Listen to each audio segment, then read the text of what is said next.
ओम अज्ञानतिमिरान्धस्य ज्ञानाञ्जनशलाकयः चक्षुरुन्मिलितं येन तस्मै श्रीगुरुवे नमः। हरे कृष्णा। आज गीता श्रृंखला के सत्र क्रमांक 343 में आप सभी भक्तों का हार्दिक स्वागत है। आज हम श्रीमद् भगवद गीता के 10वें अध्याय के जो कि है श्री भगवान का ऐश्वर्य श्लोक क्रमांक 15 का अध्ययन करेंगे। तो आइए, श्लोक इस प्रकार है। स्वयं एव आत्मना आत्मानं वेत्तथ त्वं पुरुषोत्तमं भूतभावन भूतेश देवदेव जगतपते। अर्थात अर्जुन कहते हैं कि हे परम पुरुष, हे सबके उद्गम, हे समस्त प्राणियों के स्वामी, हे देवों के देव, हे ब्रह्मांड के प्रभु, निसंदेह एकमात्र आप ही हैं। आप ही अपने को अपनी अंतरंगा शक्ति से जानने वाले हैं। भक्तों, इस श्लोक का संबंध अगर पिछले वाले श्लोक से देखा जाए तो पिछले वाले श्लोक में जब अर्जुन ने कहा, हे कृष्ण, आपने मुझसे जो कुछ कहा उसे मैं पूर्णतया सत्य मानता हूँ। हे प्रभु, न तो देवतागण न असुरगण ही आपके स्वरूप को समझ सकते हैं। जब अर्जुन ने कहा कि न तो देवतागण और न ही असुरगण आपके स्वरूप को समझ सकते हैं, तो स्वाभाविक है कि वहाँ पे प्रश्न उठ सकता है कि अगर देवतागण भी भगवान को नहीं समझ पाते तो फिर भगवान को कौन जानता है। तो उसी बात को आगे बढ़ाते हुए इस श्लोक में अर्जुन कह रहे हैं कि हे परम पुरुष, एकमात्र आप ही अपने को अपनी अंतरंगा शक्ति से जानने वाले हैं। कि हे भगवान, हे श्री कृष्ण, एकमात्र आप ही अपनी अंतरंगा शक्ति के द्वारा आपको जानने वाले हैं। तो भगवान स्वयं अगर चाहें तो अपने बारे में जानते हैं, वरना अन्य कोई भी भगवान की शक्तियों के बारे में ठीक ठीक अनुमान या भगवान को ठीक ठीक नहीं जान पाता। आचार्यगण तो यहाँ तक कहते हैं कि भगवान को भी अपनी शक्तियों के बारे में इतना विस्तार से पता नहीं है, क्योंकि भगवान की शक्ति है वो अनंत है। शेषनाग हजारों वर्षों से अपने हजारों फनों से उस भगवान श्री हरि की महिमाओं का यशोगान करते हुए आ रहा है, परंतु फिर भी भगवान की महिमाएं, भगवान की कथाएं इतनी अनंत है कि उनका कभी समापन ही नहीं होता है। तो अगर कोई ठीक ठीक जानता है तो एकमात्र भगवान स्वयं आप ही अपने बारे में जानते हैं, बाकी कोई भी आपके बारे में ठीक से नहीं जानता है। आप अपने आप को अपनी ही ज्ञान शक्ति से जानते हैं। देवताओं और दानवों में जो आपके भक्त हैं वे बहुत अंश में आपको इस रूप में जानते हैं। बलदेव विद्याभूषण जी कहते हैं कि या तो आप अपनी अंतरंगा शक्ति से अपने आप को जानने वाले हैं, या फिर देवता और दानव में से जो आपके भक्त हैं, जो आपकी अनन्य भक्ति में लगे हुए हैं, वो आप ही की कृपा से कुछ कुछ आपको जानते हैं। हे पुरुषोत्तम, सभी पुरुषों के ईश्वर, हे भूत भावन, सभी प्राणियों के जनक। अर्जुन यहाँ पर हे पुरुषोत्तम कहकर संबोधित कर रहा है, जिसका अर्थ है कि सभी पुरुषों के ईश्वर, समस्त जीवों के परम ईश्वर, और हे भूत भावन अर्थात सभी प्राणियों के जनक। यद्यपि वे सभी प्राणियों के जनक हैं, फिर भी ऐसा हो सकता है कि कोई उनका सम्मान न करे, इसलिए अर्जुन कहते हैं कि भूतेश अर्थात सभी प्राणियों के नियंता। अर्थात भगवान सभी प्राणियों के जनक हैं, परंतु हो सकता है कोई उनका सम्मान न करें, इसलिए अर्जुन यहाँ पर कह रहे हैं कि भूतेश अर्थात सबके नियंता हैं। जिस प्रकार एक व्यक्ति 10 बच्चों को जन्म दे देता है, किसी व्यक्ति के 10 संतानें हैं, वो उनके उद्गम का अर्थात उनकी उत्पत्ति का कारण वो पिता है 10 बच्चों के, परंतु ज़रूरी नहीं है कि वो बुढ़ापे में 10 बच्चे मिलकर भी उनकी सेवा करें या उनका सम्मान करें। और हम देखते भी हैं कि अक्सर आए दिन लोग अपने पिता की अवहेलना करते हुए प्रतीत होते हैं। जो व्यक्ति वृद्ध हो जाता है, जो जवानी में अपने बच्चों के ऊपर पूर्ण नियंत्रण रखता था, पिता की एक डाक पर सारे बच्चे लाइन में खड़े हो जाते थे, परंतु जैसी शक्ति क्षीण होने लगती है, वृद्धावस्था आने लगती है, तो वही बच्चे पिता को आंख दिखाने लगते हैं। पिता चारपाई में पड़ा पड़ा चिल्लाता है, कराहता है, परंतु कोई सहायता करने वाला नहीं होता है। कोई बच्चा उसकी तरफ ध्यान नहीं देता है, नज़रअंदाज करते हुए प्रतीत होते हैं। परंतु भगवान के विषय में ऐसा नहीं है भक्तों। भगवान कभी वृद्ध नहीं होते हैं। भगवान ने जिस सृष्टि का निर्माण किया है, उस सृष्टि को चलायमान करना, उसकी शक्ति को देखना हमेशा भगवान के नियंत्रण में ही रहती है। अनेक ऐसे तथाकथित लोग हैं जो कहते हैं कि भगवान ने सृष्टि का निर्माण किया, परंतु अभी भगवान वृद्ध हो गए हैं, अर्थात बूढ़े हो गए हैं। परंतु शास्त्रों में ऐसा कहीं भी उल्लेख नहीं आता है। भगवान नित्य नवीन नवयौवन रहते हैं। कुरुक्षेत्र के युद्ध स्थल में 100 वर्ष की आयु पूर्ण होने पर भी भगवान 16 साल के एक नवयुवक की भांति नवयौवन लग रहे थे। इससे सिद्ध होता है कि भगवान कभी वृद्ध नहीं होते हैं। कोई भी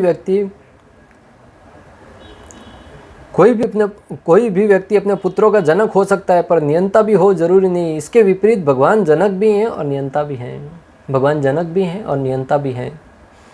वे नियंता हो सकते, परंतु हो सकता है कि पूजनीय न हो। इस पर अर्जुन कहते हैं कि देव अर्थात जो देवताओं के द्वारा भी पूजनीय है।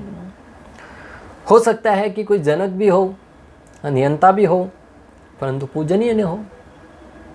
इस पर अर्जुन कहते हैं कि हे, जिन देवताओं की पूजा सामान्य जन अपने स्वामी के रूप में करते हैं, सूर्य देव की पूजा है, इंद्र देव की पूजा है, चंद्रमा की पूजा है, अन्य देवी देवताओं की पूजा, हम उनसे कुछ वर प्राप्त करने के लिए या हमारी कुछ मांगे प्राप्त पूर्ण करने के लिए देवताओं की पूजा करते हैं, उनकी आराधना करते हैं, उनका उपवास करते हैं, उनके बारे में गुणगान करते हैं, भजन संध्या करते हैं। परंतु जब उन देवताओं को कुछ वरदान प्राप्त करना हो, तब वो भगवान श्री विष्णु की आराधना करते हैं। शास्त्रों में प्रमाण भक्तों, जब जब देवताओं पर विपत्ति आई है, देवता शिव सागर के किनारे जाकर भगवान श्री विष्णु को पुरुष सूक्त नामक स्तुतियाँ करके भगवान को प्रसन्न करते हैं और भगवान के शरण में जाकर त्राहि माम त्राहि माम त्राहि माम करके भगवान को पुकारते हैं। जब देवताओं और दानवों ने मिलकर समुद्र मंथन किया और उस समुद्र मंथन में से जो अमृत निकला, वो अमृत लेकर दानव है वो भाग गए, तब देवता पुनः भगवान श्री विष्णु की शरण में गए और भगवान ने उनकी सहायता करके दानवों से अमृत लेकर देवताओं को पुनः प्रदान किया। जब पृथ्वी देवी के ऊपर संकट आए, कंस के अत्याचार बढ़ने लगे, तब पृथ्वी देवी ब्रह्मा जी के पास गई। ब्रह्मा जी सारे देवताओं को लेकर शिव जी के पास गए और शिव जी समेत सारे देवतागण भगवान श्री विष्णु की शरण में जाकर उनकी स्तुति करके कहते हैं कि हे भगवान, आप कृपा करो, यहाँ पर अवतरित हो। तब देवताओं को आश्वासन देकर स्वयं भगवान श्री कृष्ण के रूप में परम ईश्वर यहाँ पर अवतरित हुए और कंस के अत्याचारों से इस पृथ्वी के साथ साथ समस्त देवताओं को भी मुक्त किया। जब रावण का अत्याचार बढ़ने लगा, तब भगवान श्री हरि प्रभु श्री रामचंद्र के रूप में अवतरित हुए और देवताओं के ऊपर से सारा भार हल्का किया। जब हिरण्यकशिपु के रूप में यहाँ पर उनका अत्याचार बढ़ने लगा, देवताओं के ऊपर अत्याचार बढ़ने लगा, तब देवताओं की शरण देवता सारे भगवान श्री विष्णु की शरण में जाकर उनसे प्रार्थना करते हैं और उनकी प्रार्थना को सुनकर भगवान श्री विष्णु नरसिंह भगवान के रूप में प्रकट हुए और हिरण्यकशिपु का वध किया। इन सारे तथ्यों को ध्यान में रखते हुए हम इस नतीजे तक पहुँचते हैं या इस सिद्धांत को समझते हैं कि जिन देवताओं की हम पूजा उनसे कुछ वरदान प्राप्त करने के लिए करते हैं, उनको भी कुछ वरदान प्राप्त करने हो तो वो भगवान श्री विष्णु की शरण में जाते हैं। इससे अर्जुन का यहाँ पे ये शब्द कि देव देव जगतपते सिद्ध होता है कि वो देवताओं के भी स्वामी हैं। यद्यपि कोई पूज्य हो सकता है, फिर भी वह सबका रक्षक हो ऐसा जरूरी नहीं है। हो सकता है कि वो सबके पूज्य हो परंतु रक्षक हो सबके, ऐसा जरूरी नहीं है। दृष्टांत भक्तों, जैसे एक राज्य के कोई मुख्यमंत्री हैं, अभी कोरोना काल में उन्होंने घोषणा करी कि हम अपने राज्य की जनता के रक्षक हैं, हम उनकी सेवा करने के लिए तत्पर रहेंगे, कोरोना काल में सबको बचाएंगे, सबको बचाने का प्रयास करेंगे, परंतु स्वयं मुख्यमंत्री कोरोना से ग्रसित हो गए। अर्थात वो स्वयं जो अपनी रक्षा नहीं कर सकता, दूसरों की क्या रक्षा करेंगे। हो सकता है कि प्रयासरत हो परंतु वो स्वयं की रक्षा नहीं कर सकते, दूसरों की रक्षा क्या करेंगे। अतः इसलिए अर्जुन कहते हैं कि जगतपते अर्थात हित अहित के उपदेश के द्वारा और जीविका प्रदान करने के द्वारा ही विश्व के पालक हैं। इस प्रकार आपके तत्व को सही ढंग से निरूपित किया गया है। अर्जुन कहते हैं कि आप जगतपति हैं, जगत के पिता हैं, जगत के पिता हैं। पितामहस्य जगतो माता धाता पितामह, आप मैं समस्त सृष्टि का परम पिता हूँ, भगवान स्वयं भी कहते हैं। और अर्जुन यहाँ पर जगतपति कहकर यह संबोधित कर रहे हैं कि आप सबके हित और अहित का ध्यान रखते हुए, सबकी जीविका को ध्यान में रखते हुए, प्रत्येक जीव के ऊपर करुणा करने के भाव से श्रीमद् भगवद गीता जैसे ग्रंथों का निरूपण किया, भगवद गीता जैसे ज्ञान प्रदान किया और भागवतम जैसा अमृत में आनंद में प्रदान करने वाला ज्ञान प्रदान किया, जिसे पढ़कर समझकर जीव आपके बारे में जानकर आपकी प्रेमा भक्ति प्राप्त करके आपके धाम को प्राप्त करें और इस भौतिक कलमश से, भौतिक दुखों से निजात प्राप्त कर सकें। और ये आपके अंदर करुणा का भाव है, इसीलिए आपने ये सब विधियों का पालन किया है। ऐसा मनोधर्म जो भगवान से दूर ले जाए परम पातक है, और जो श्री कृष्ण को नहीं जानता उसे भगवत गीता की टीका करने का प्रयत्न नहीं करना चाहिए। ऐसा मनोधर्म का अर्थ है मन से उत्पन्न सिद्धांत या ज्ञान जो आपको श्री कृष्ण से दूर लेके जाए, भगवान श्री कृष्ण से दूर लेके जाए, वो परम पातक है, अर्थात बहुत ही घृणित है, बहुत ही निषेध्य है, उनको अपनाना नहीं चाहिए। और ऐसे लोग जो श्री कृष्ण से द्वेष करते हो, ईर्ष्या करते हो, उनको भगवद गीता जैसे ग्रंथों के टिप्पणी या उनका टीका करने का प्रयत्न नहीं करना चाहिए। आज ऐसे अनेक तथाकथित लोग हैं जिन्होंने भगवद गीता की संरचना करी, भगवद गीता के ऊपर टीका करी, परंतु उन भगवद गीता में श्री कृष्ण का नाम तक नहीं है। कृष्ण से द्वेष करने के कारण वो मात्र अपने मनगढ़ंत विचारों को उसमें लिखते गए और उसके ऊपर शीर्षक दे दिया भगवद गीता, जिससे लोग उसको खरीदें। परंतु भक्तों को चाहिए कि ऐसे विचारकों के, ऐसे भगवद गीता के भाष्यकारों की भगवद गीता को पढ़ने से बचें। आज अगर हमें कोई भगवद गीता पढ़ना है तो भगवद गीता यथारूप जो भगवान श्री कृष्ण ने ज्ञान अर्जुन को प्रदान किया, वही ज्ञान गुरु परंपरा के माध्यम से आज आप और हमको प्राप्त हुआ है श्रील प्रभुपाद की कृपा से, भगवद गीता यथारूप के रूप में।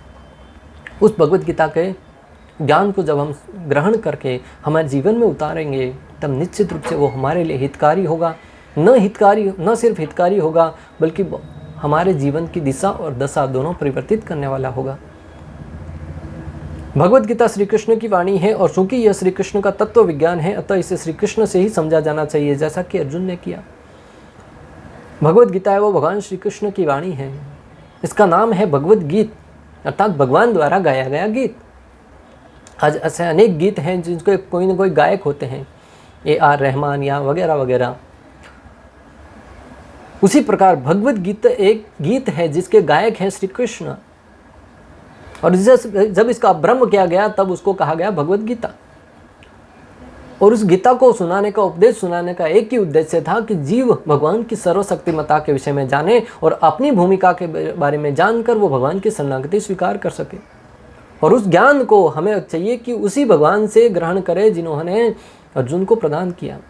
अर्जुन ने उस भगवद गीता को जब भगवान श्री कृष्ण से ग्रहण किया तो भगवान की शरणागति स्वीकार करी। उसी भांति अगर हम भी भगवान से या भगवान के प्रतिनिधियों से, जो प्रमाणिक गुरु हैं, उनसे ग्रहण करेंगे, तब स्वाभाविक ही हमारी शरणागति भगवान के शरणों में झुकेगी।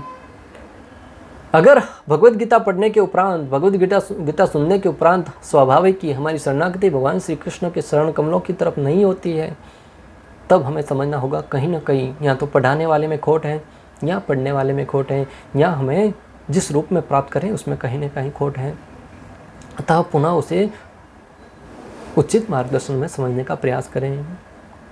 श्रीमद् भागवतम 1.2.11 में कहा गया है, वदन्ति तत्त्वं विदस्तत्त्वं यद् ज्ञानम अदम अव्ययम ब्रह्म एति परमात्मेति भगवान इति शब्दते। परम सत्य का अनुभव 3 प्रकार से किया जाता है, निराकार ब्रह्म, अंतर्यामी परमात्मा तथा भगवान। भगवान को हम 3 रूपों में जाना जा सकता है। प्रथम निराकार ब्रह्म, निर्विशेषवादी, तपस्या करके, साधना करके भगवान ब्रह्म ज्योति में विलीन होने का प्रयत्न करते हैं। फिर उससे थोड़े प्रगतिशील हैं, वो अंतर्यामी परमात्मा के रूप में भगवान का दर्शन करते हैं। आचार्यगण समझाते हैं सरल भाषा में कि आप मान लीजिए बहुत दूर पहाड़ है, आपको उसको बहुत दूरी से देखेंगे तो आपको एकमात्र पहाड़ ही दिखेगा। थोड़ा नज़दीक जाएंगे तो उसके ऊपर पेड़ पौधे भी दिखेंगे। तो प्रथम है वो ब्रह्म के रूप में, दूसरे हैं वो परमात्मा के रूप में। थोड़े नज़दीक गए, पेड़ पौधे भी दिखे, सिर्फ पहाड़ नहीं था, पहाड़ के ऊपर पेड़ पौधे भी थे। और तीसरा जो पूर्ण रूप से पास में जाके देखेगा, वो देखेगा कि वो पहाड़ भी है, उसके ऊपर वृक्ष भी हैं, छोटे छोटे पौधे भी हैं, कुछ पत्थर भी हैं, अनेक प्रकार की मणियाँ भी हैं, अनेक प्रकार के वहाँ पर कीट पतंगे भी रहते हैं। सब विस्तार से उसके बारे में जानेगा। उसी भांति जिसको कम ज्ञान है वो ब्रह्म के रूप में जानते हैं, जो थोड़ा और ज्ञान प्राप्त किए हैं वो परमात्मा के रूप में स्वीकार करते हैं, परंतु भक्तगण है वो प्रमाणिक स्रोतों से और गुरु के मार्गदर्शन में जब भगवान श्री कृष्ण के साकार रूप के बारे में भक्ति के द्वारा जानने का प्रयास करते हैं, तब वो भगवान के साकार रूप के बारे में दर्शन करते हैं और समझते हैं। इस प्रकार पूर्ण ज्ञान है वो है भगवान श्री कृष्ण को एक भगवान के रूप में जानना। अतः परम सत्य के ज्ञान की अंतिम अवस्था भगवान है, जो हो सकता है कि सामान्य व्यक्ति अथवा ऐसा मुक्त पुरुष भी जिसके निराकार ब्रह्म अथवा अंतर्यामी परमात्मा का साक्षात्कार किया है, भगवान को न समझ पाए। अतः परम सत्य के ज्ञान की अंतिम अवस्था क्या है? भगवान का साकार रूप। हो सकता है कि जो सामान्य व्यक्ति अथवा ऐसा मुक्त पुरुष भी जिसने निराकार ब्रह्म अथवा अंतर्यामी परमात्मा के विषय में साक्षात्कार किया हो, भगवान को न समझ सके। अतः ऐसे व्यक्तियों को चाहिए कि वे भगवान को भगवद गीता के श्लोकों से जानने का प्रयास करें, जिन्हें स्वयं श्री कृष्ण ने कहा है। अतः उनको चाहिए कि भगवान श्री कृष्ण को भगवद गीता के श्लोकों द्वारा जानने का, समझने का प्रयास करें, जिनको स्वयं भगवान श्री कृष्ण ने कहा है। भगवद गीता में भगवान श्री कृष्ण ने कहा है कि मेरा साकार रूप है, मैं कृष्ण के रूप में, मैं सबका परमपिता परमेश्वर हूँ, मैं जनक बीज प्रदान करने वाला हूँ। अर्थात भगवान का साकार रूप श्री कृष्ण रूप है, समस्त अवतारों के स्रोत है श्री कृष्ण, जो गोलोक धाम में नित्य निवास करते हैं। अन्य अवतारों में वो अपने अंश अवतार के रूप में अवतरित होते हैं, परंतु जब श्री कृष्ण रूप में आए तब वो स्वयं भगवान के रूप में आए। रामादि मूर्ति सुकलान यमेन तिष्ठन् नाना अवतारम करोद भुवनेषु किन्तु कृष्णः स्वयं संभवतः परम पुमानयो गोविंदमादि पुरुषम तमहं भजामि। राम, वराह, वामन आदि अनेक अवतारों में अवतरित होते हैं भगवान, परंतु कृष्ण स्वयं संभवत परम पुमानयो, श्री कृष्ण है वो समस्त अवतारों के स्रोत हैं और वो परम अवतार के रूप में, अवतारी के रूप में यहाँ पर अवतरित हुए हैं। जिस प्रकार मान लीजिए 16 मोमबत्ती हैं, एक मोमबत्ती से दूसरी को जलाते हैं, दूसरे से तीसरी को, ऐसे एक एक करके सब मोमबत्तियों को जलाते हैं, परंतु उस मोमबत्ती हो सकता है कि दिखने में सब एक से प्रतीत हो मोमबत्ती, परंतु उन सब को जलाने का कारण कौन बना? जो प्रथम मोमबत्ती है वह उन सब के जलने का स्रोत है। उसी भांति प्रत्येक अवतार के स्रोत हैं भगवान श्री कृष्ण। हालांकि अनेक अवतारों में कोई अंतर नहीं है, आपकी श्रद्धा के अनुसार आप उनके भजन कीजिए, भक्ति कीजिए, साधना कीजिए। जैसे हनुमान जी प्रभु श्री रामचंद्र के प्रति ही समर्पित थे, जब श्री कृष्ण को देखा तब भी प्रभु श्री रामचंद्र के रूप में ही दर्शन किया। परंतु तत्व यह देखना है कि हम भगवान श्री कृष्ण को शरणागत हो और भगवान के साकार रूप की ही पूजा करें। अगर हमें ज्ञान नहीं है तो हमें चाहिए कि उन तत्वदर्शियों के मार्गदर्शन में, उनके मार्गदर्शन में समझने का प्रयास करें किस प्रकार श्री कृष्ण है वो परम भगवान है, और उनके शरणागति स्वीकार करके ही जीव प्रसन्न रह सकता है। आज भी ऐसे अनेक लोग हैं जो भगवान के विषय में अपना मत रखते हैं, पर उन्हें पूछने की गीता पढ़ी तब उनका उत्तर होता है नहीं। आज ऐसे अनेक तथाकथित लोग हैं जो भगवद गीता के विषय में अपना मत तो रखते हैं, या भगवान के विषय में अपना मत रखते हैं, भगवान ऐसे हो सकते हैं, भगवान ने ऐसा कहा है, भगवान ये है, परंतु उनसे पूछिएगा कि भगवद गीता पढ़ी है क्या, तो उनका उत्तर होता नहीं। जब भगवद गीता नहीं पढ़ी, भागवतम नहीं पढ़ी, जिसमें भगवान के बारे में विशेष रूप से उल्लेख है, तो फिर आप भगवान के बारे में टीका टिप्पणी कैसे कर सकते हैं? अतः हमें उन प्रमाणिक स्रोतों से ही सुनना चाहिए जिन्होंने भगवद गीता के माध्यम से या भागवतम के माध्यम से प्रमाणिक गुरु के मार्गदर्शन में ज्ञान अर्जित किया हो। अन्यथा जो व्यक्ति अपने मनोकल्पित ढंग से कुछ बताने का प्रयास करता है वो स्वयं का तो अहित करता ही है, साथ ही साथ जिन लोगों को बताता है वो लोगों का भी अहित करता हुआ प्रतीत होता है।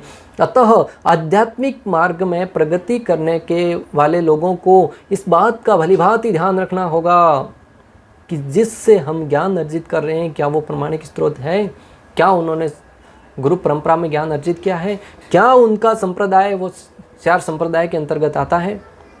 भगवान श्री विष्णु ने ब्रह्मा जी को ज्ञान दिया, ब्रह्म संप्रदाय कहलाया। लक्ष्मी जी को ज्ञान दिया, श्री संप्रदाय कहलाया। सतोष कुमार को ज्ञान दिया, कुमार संप्रदाय कहलाया। शिव जी को ज्ञान दिया, रुद्र संप्रदाय कहलाया। इन 4 संप्रदाय के अंतर्गत जो ज्ञान आता है वही प्रमाणिक है। वरना आज तो हम देखते हैं अनेक तथाकथित प्रतिदिन आए दिन नए नई संस्थाएं खड़ी हो रही हैं और उनको जो अच्छा लगे वो ज्ञान छापते जा रहे हैं। हमारे गुरु जी ने कहा यही ज्ञान सही है, परंतु एक बुद्धिमान व्यक्ति को चाहिए कि ऐसे ज्ञान को स्वीकार न करके जो प्रमाणिक गुरु परंपरा में आ रहा है उसको ही स्वीकार करते हुए उनके निर्देशन में ही जब प्रगति करेंगे तभी आपका आध्यात्मिक उत्थान हो पाएगा, अन्यथा आप आध्यात्मिक मार्ग में चलते हुए भी पतन का मार्ग ही अपना रहे हैं। इस प्रकार अर्जुन की अनुभूति के आधार पर श्री कृष्ण विषयक सत्य की स्थापना इस श्लोक में हुई है। इस प्रकार अर्जुन की अनुभूतियों के आधार पर सत्य की स्थापना इस श्लोक में विशेष रूप से हुई है कि परम सत्य कौन है। जैसा कि अर्जुन ने कहा कि सबके उद्गम, हे समस्त प्राणियों के स्वामी, हे देवों के देव, हे ब्रह्मांड के प्रभु, निसंदेह एकमात्र आप ही अपने को अपनी अंतरंगा शक्ति के विषय में जान सकते हैं। अर्थात श्री कृष्ण है वो सर्वशक्तिमान है, बाकी सारी की सारी शक्तियाँ उनका भगवान श्री कृष्ण से ही आती हैं। हमें चाहिए कि श्री कृष्ण को यथारूप में समझने के लिए हम अर्जुन के पद चिन्हों का अनुसरण करें। अतः हमें चाहिए कि हम अगर भगवान श्री कृष्ण को समझना चाहते हैं, पूर्ण रूप से तो नहीं समझ पाएंगे, परंतु अगर ठीक ठीक जानना चाहते हैं तो हमें चाहिए कि अर्जुन का अनुसरण किया जाए। यहाँ पे प्रश्न उठ सकता है कि भगवान को जानने की क्या आवश्यकता है, भगवान को जानने से की क्या आवश्यकता है। तो आने वाले श्लोकों में हम पढ़ेंगे कि जब भगवान के विषय में ज्ञान अर्जित करेंगे तभी हम शरणागति दे पाएंगे, और उसको प्रमाणिक स्रोतों से अगर नहीं सुना और भगवान के विषय में जानकारी प्राप्त कर भी ली तो हो सकता है हमारे अंदर अहंकार उत्पन्न हो। जैसे साधारणतया भौतिक जगत की अनेक विषय वस्तुओं के बारे में हम ज्ञान अर्जित करते हैं तो हमारे अंदर अहंकार उत्पन्न होता है। पता है मैं उस क्षेत्र में पीएचडी करी है, मैंने उस क्षेत्र में पीएचडी करी है, मैंने उस क्षेत्र में ये ज्ञान अर्जित किया है, तो वो ज्ञान हमारे अहंकार का कारण बनता है। परंतु जब हम प्रमाणिक स्रोतों से गुरु परंपरा के मार्गदर्शन में भगवद गीता के विषय बारे में, भगवान श्री कृष्ण के बारे में जब सुनते हैं, पढ़ते हैं, समझते हैं, तब हम स्वाभाविक ही उनके प्रति शरणागति प्राप्त करते हैं। हमारे अंदर अहंकार नहीं आता है। जैसा अर्जुन ने श्री कृष्ण के विषय में सुना तो अहंकार नहीं आया, मैं कृष्ण के विषय में सब जानता हूँ, ये शरणागति दे रहा कृष्ण को कि कृष्ण आप ही सबके स्वामी हैं।